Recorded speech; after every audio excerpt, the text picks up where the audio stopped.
Good morning, student. Welcome you again. This is second part.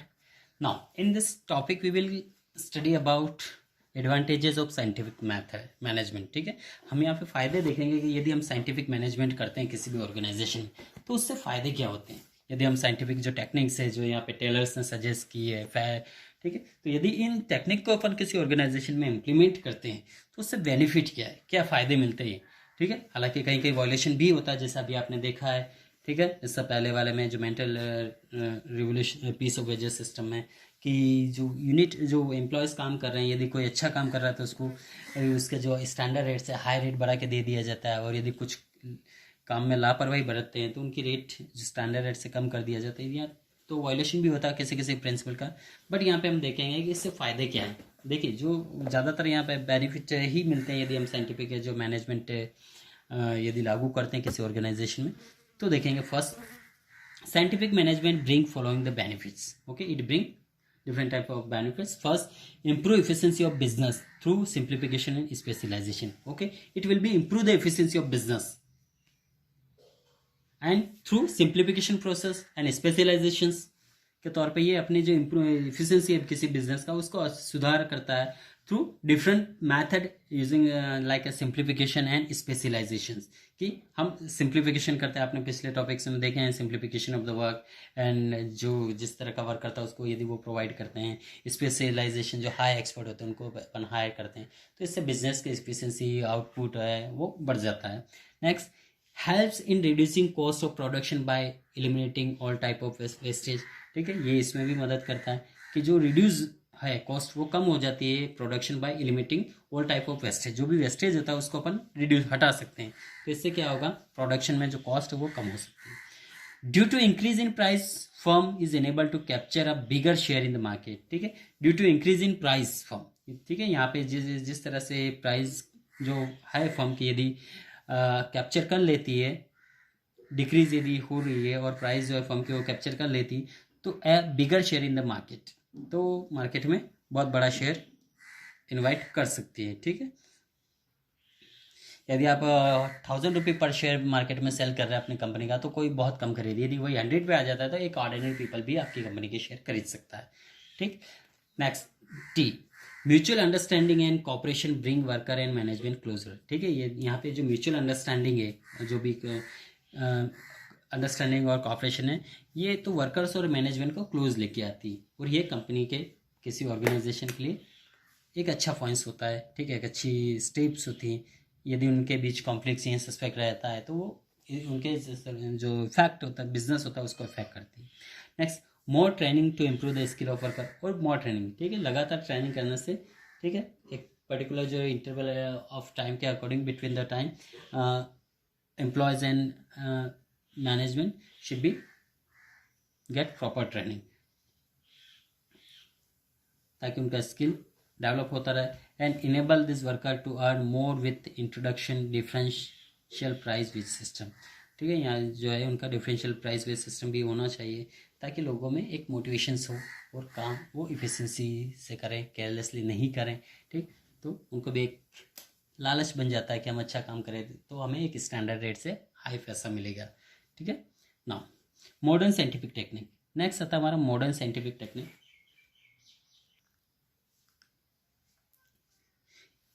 In present era many few new scientific technique are develop. ठीक है, आज present जो है modern age में बहुत सारी नई नई साइंटिफिक टेक्निक्स यूज़ की जाती है. The common new technique are first operation research. ठीक, operation research it was develop during the second world war, optimise the development of the war. ठीक है, डिप्लॉयमेंट ऑफ द वार, ये सेकेंड वर्ल्ड वार के दौरान develop की गई थी और ये optimum the deployment of the war के तौर पे लागू किया गया था. Next, lean manufacturing. This technique focus on reducing 7 wastage of our production. ठीक है, जो आवर प्रोडक्शन से जो 7 तरह के जो वेस्टेज होते हैं उस पर ज़्यादा फोकस किया गया था. Waiting the time, transporting, processing, motion, inventory, scrap and any manufacturing process, इस पर ज़्यादा कंसंट्रेशन किया गया यहाँ पे. Next, kaizen. It is a Japanese word. Okay, it is a Japanese word which means change for better. Okay, it is means change for better. It is a daily activity which eliminate hard difficulty task by experimenting scientific method, ठीक, जो भी आप daily routine है उसमें अपन कुछ change करते हैं ताकि बेटर रिजल्ट मिले, तो ये कहलाएगा kaizen. Next 6 sigma, it refer to improving efficiency by reducing quality of variations. Okay, it refers to improving efficiency by reducing quality variations, ठीक है, क्वालिटी ज़रूर वेरिएशन जो है होगा उसमें रिड्यूस होगा, बट एफिशिएंसी बढ़ जाएगी इससे। Next, just in the time manufacturing, it is an inventory management strategy of improve return and reduce cost, ठीक है, जिसमें इन्वेंट्री मैनेजमेंट होगा और strategy improve the return and reduce the cost of production. Now next,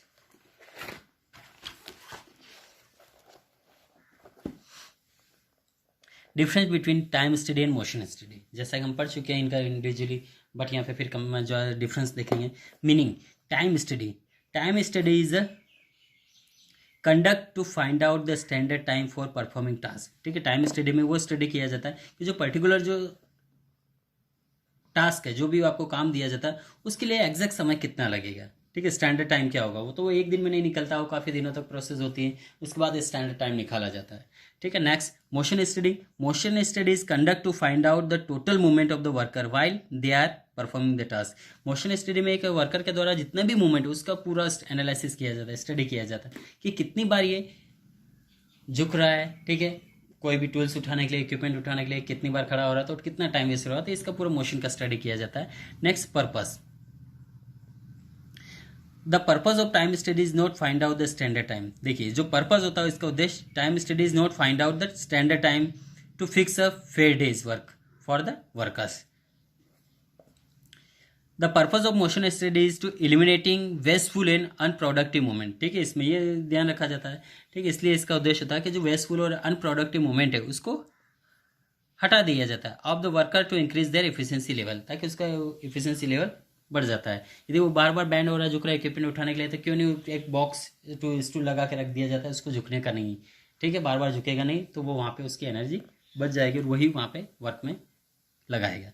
next, method of conducting, it conduct with the help of stop watch से अपन time study manage कर सकते हैं, and it is conduct with the help of movies camera which keep I on workers movement, ठीक है, तो यहाँ पे camera लगाकर वर्कर्स की मूवमेंट, जो ने भी मूवमेंट है उस पर अपन निगरानी कर सकते हैं। नेक्स्ट, यहाँ पे देखेंगे फिर comparison between Taylor and Fayol's. देखिए, दोनों ने यहाँ पे ऑर्गेनाइजेशन में अपने अपने प्रिंसिपल दिए हैं, तो इन दोनों में क्या डिफरेंस रहे हैं, क्या सिमिलरिटी रही, यहाँ पे देखेंगे।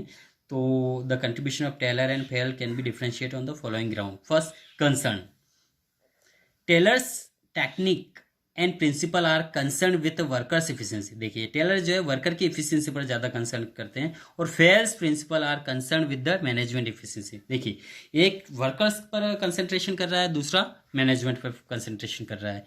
Next, second, level of perspective, Taylor started is study and approach from the lowest level in the organisation. जो टेलर्स है लोवेस्ट लेवल, और कौन होता है, जो एम्प्लॉयज होता है वही लोवेस्ट लेवल, वहाँ पर उन्होंने उस चीज़ पर स्टडी किया, specially lowest level in the organisation, वहीं से उन्होंने अपनी शुरुआत की। और Fayol started is study and approach from the highest level in the organisation, जहाँ एक लोअर लेवल से स्टार्ट हो रहा है टेलर, और फेयर्स यहाँ पे टॉप लेवल से स्टार्ट हो रहे हैं, ठीक है। नेक्स्ट, एम्फेसिस, टेलर है laid great emphasis on the standardisation of work, और ये स्टैंडर्डाइजेशन ऑफ वर्क पर ज़्यादा कंसंट्रेट कर रहे हैं, एम्फेसाइज कर रहे हैं।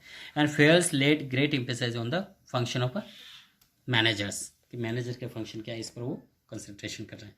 Next, focus, Taylor let focus on eliminating wasteful movement and saving energy of worker. देखिए, टेलर यहाँ पे जो वेस्टफुल मूवमेंट हो रहे हैं, जो अननेसेसरी वर्कर्स मूवमेंट कर रहे हैं, उसको वो हटाना चाहते हैं, and is force on increase the productivity. Fayol's चाहते हैं, for according to Fayol's, focus was on development principle for better management. Okay, they want to better management, it focus on improving the overall achieve stations. Major contribution, Taylor's main contribution was development of scientific technique and scientific principle. Okay, according to Taylor's gave scientific technique and principle to the organization.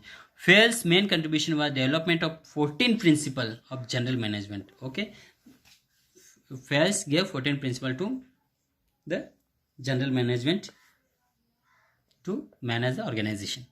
Personality, Taylor develop a personality of scientist and become famous as a father of scientific management. And he developed his personality as a scientist and become the famous father of scientific management. And Fayers developed the personality of a researcher and practitioner. He become famous father of general management. Okay, ये scientific management के, ये general management के fathers. Unity of command. Taylor develop a personality of scientific and become famous scientific management, father of scientific management personally as it, and this is a general manager. Unity of command did not follow this principle as a Taylor instead of minimum 8 bosses. ठीक है, यहाँ पे जो Taylor did not follow this principle as a Taylor. ठीक है, इन्होंने कोई principle follow नहीं किया है. Taylor insist on minimum 8 bosses is required. Strictly followed this principle only 1 boss for 1 employee. ठीक है, यहाँ पे ये सजेस्ट करते हैं कि एक बॉस एक एम्प्लॉय के लिए होना चाहिए, और सही भी है.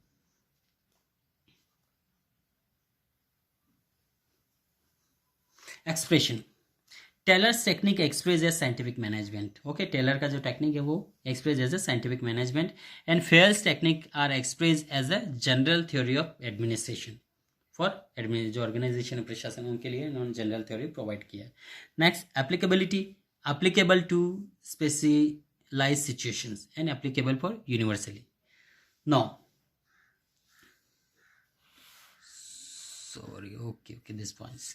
Okay, once again, this 7 point. Unity of command did not follow this principle as a Taylor instead of minimum 8 bosses, and strictly followed by principle only 1 boss for 1 employees.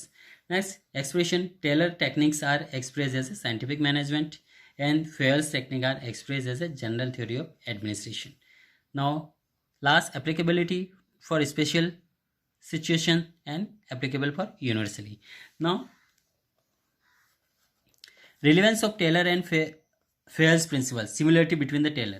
देखिए, अभी तक हमने डिफरेंस देखा, दोनों के अलग अलग जो है थ्योरी प्रिंसिपल मैंने अलग अलग डिपार्टमेंट के लिए बताई गई है, अलग अलग प्रिंसिपल मैनेजमेंट थ्योरी है. तो यहाँ पे आप देखिए दोनों के बीच में सिमिलरिटी क्या है, समानता क्या है. देखिए, Taylor's and Fayol's principle are complementary to each other because both have relevant in the business duty following. देखिए, दोनों बिजनेस में, इसलिए दोनों में कुछ समानता है. The main aim of Taylor's are as well as Fayol's principle maximum the efficiency. देखिए, मैक्सिमाइजिंग द एफिशिएंसी, चाहे वो मैनेजर की हो या फिर एम्प्लॉयर्स की. Both insist on cooperation between the employee and employers. देखिए, यहाँ पे दोनों के बीच में कॉपरेशन चाहते हैं. ठीक है, एम्प्लॉय और एम्प्लॉयर्स, जो भी वर्कर है और जो भी वर्कर प्रोवाइड करे, उन दोनों के बीच में कॉपरेशन चाहते हैं. Next, both give more importance to organisation interest over individual interest. देखिए, दोनों ने इस पर ज़्यादा कंसंट्रेशन किया कि जो ऑर्गेनाइजेशन इंटरेस्ट है, ऑर्गेनाइजेशन का जो बेनिफिट है उसके लिए वर्क करें, ना कि इंडिविजुअल इंटरेस्ट के लिए. Next, both suggest division of work for specialisation. दोनों ने सजेस्ट किया कि जो डिवीजन है वर्क का, डिवीजन होना चाहिए ताकि एफिशिएंसी है, वर्क प्रोडक्शन अच्छा हो.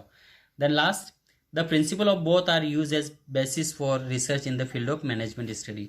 और दोनों के प्रिंसिपल हैं वो इसी बेस पे है कि वो रिसर्च है, फील्ड में मैनेजमेंट स्टडी जो की जाती है, तो रिसर्च करें. Okay, now we have completed this chapter.